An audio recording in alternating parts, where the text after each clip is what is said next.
Now, the Gospel of Thomas. This is an Elaine Pagel's edition. I did not use this.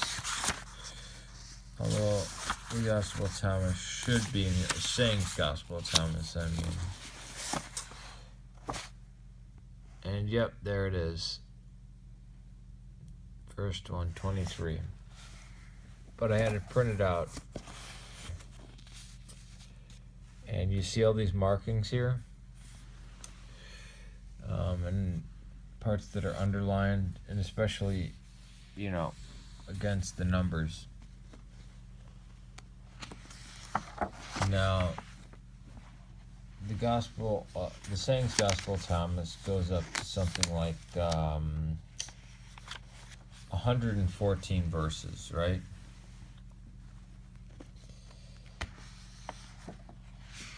And I found, just conservatively,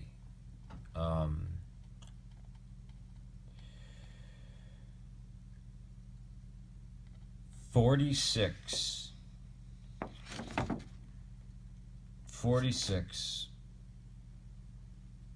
verses that match Matthew and Luke and other parts of the canonical Gospels. Now, many like to say that the Sayings Gospel of Thomas, since it's a Sayings Gospel, and Didymus Thomas, Judas Didymus Thomas, that it's between, that's the oldest Gospel between, AD 50 and AD, 65. No. It's between AD 120 conservatively and AD 250. Most likely it's from, the earliest copy that we have of it is from the 4th century. And just because something is contained in a verse, or a verse that's sort of worded like something that appears in the Gospel of Thomas, doesn't mean it originated from there. Not to mention that the most obvious forgery is, here's what the living Jesus said, and I wrote it down. Okay, so illiterate fishermen and herdsmen wrote down what Jesus said, even though none of these things are in context. Just read some of this stuff, and a lot of it's just lifted completely from Matthew and Luke.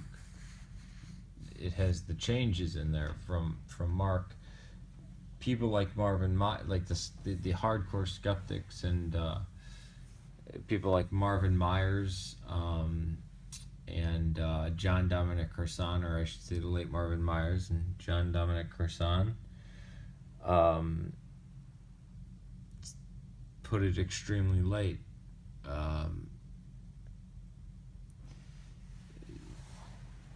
The Sayings Gospel of Thomas is later than the Infancy Gospel of Thomas, or the Protevangelion of James. It's older than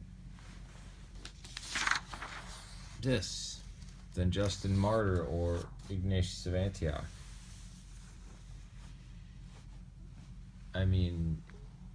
It's about as obvious of a forgery as the Apocryphon of James, or the Apocryphon of John, or Secret Mark. Now, when over 50% of the Sayings Gospel, which has no narrative to it whatsoever,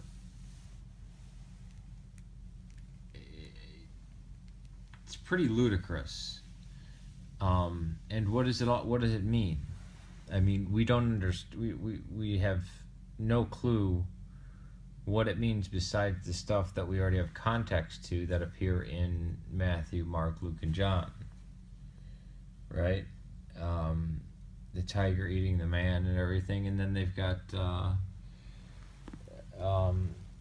things like the last verse where Mary Magdalene is to become a woman, or is to become a man, so she can be saved. And the Jesus of the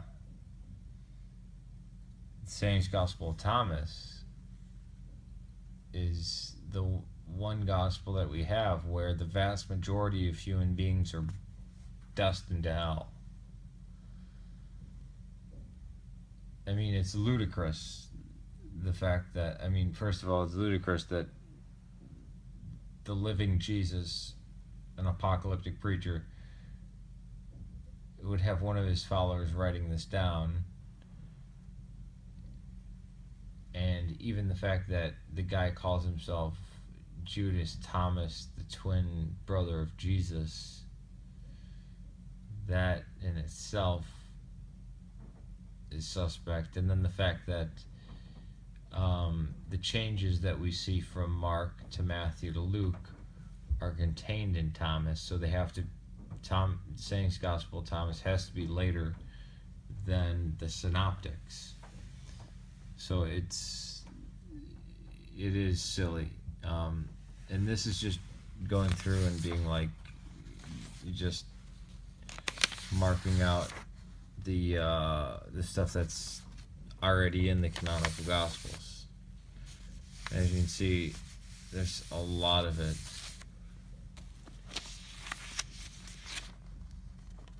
Simon Peter said, "Let Mary go forth from among us, for women are not worthy of life." Jesus said, "Behold, I shall lead her and make her a man, in order that she may also become a living spirit like you males. For every woman who makes herself male shall enter into the kingdom of heaven." This is a bastardization of what we find in the synoptic gospels, where whether male or female, you're adopted into becoming a son of God, inheriting the sonship because of the way the society worked.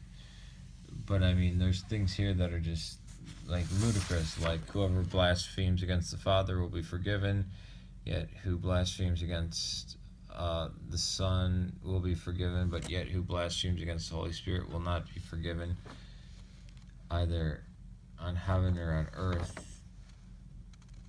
And here it is. And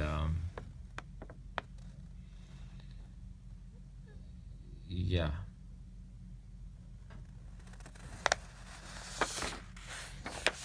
The earliest this could have been written would be 120, AD 120, although I doubt it. I put it at AD 250. And that itself is being generous, because we don't find a manuscript of the Saint's Gospel of Thomas until the 4th century. And remember, this was exclusively read by celibate monks in Egypt. And is it Gnostic?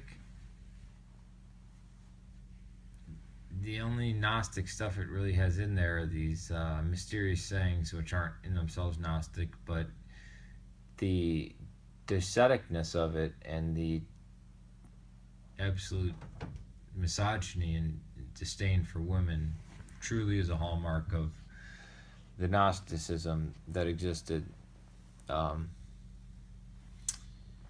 in the first few centuries of Christendom. That's why the Gnosticism flourished in the monasteries. Peace to you.